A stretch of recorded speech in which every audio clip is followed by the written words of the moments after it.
Hello guys! Our menu for today is squid stir fry with colorful bell pepper. We have the green, the red, the orange, and the yellow. Then meron tayong luya, ginger, garlic, and onion. Then sibuyas na. Let's slice our squid with style.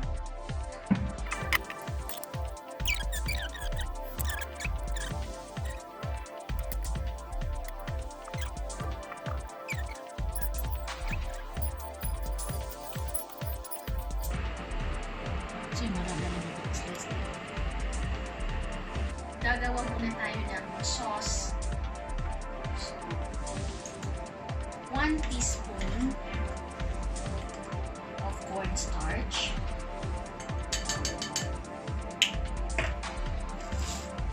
1 teaspoon of brown sugar. 1 tablespoon 1 tablespoon of soy,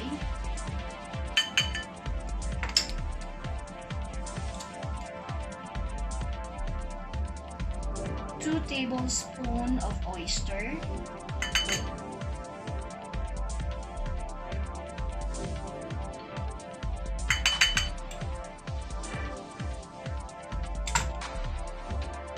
1 tablespoon normal water,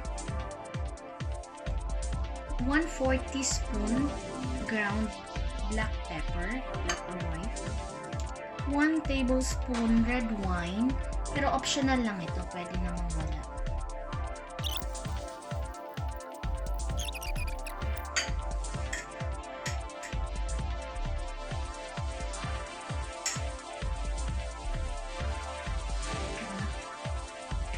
Iba-blanch muna natin yung ating squid.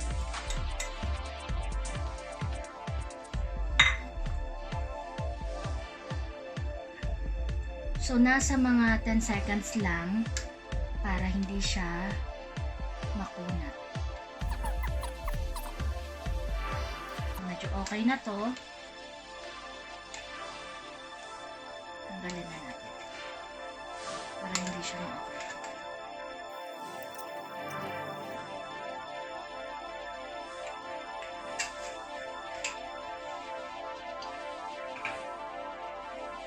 Let's put garlic, then the onion,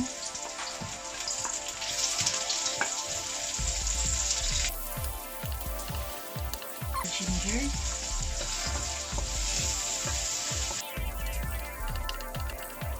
pepper, at saka yung sibuyas.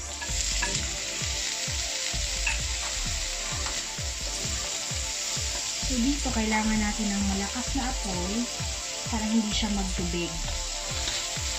Tsaka spacious yung kawali. Mga 1 to 2 minutes. Pag medyo okay na itong bell pepper natin,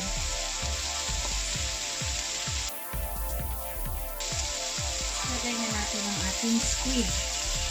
So, nasa 2 minutes lang ito para hindi siya, sabi ko nga, para hindi pumunat, or else kailangan mong lutuin siya ng 2 hours. So, ayan na.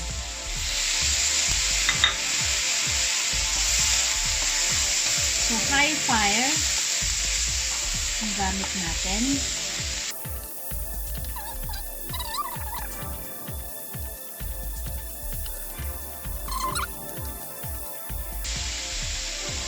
Lagay na natin ang ating sauce.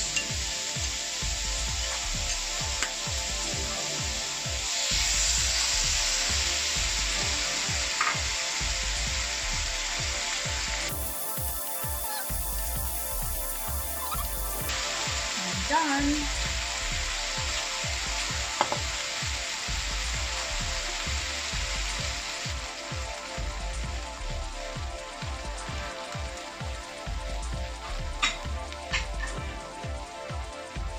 Ito na po yung ating Here comes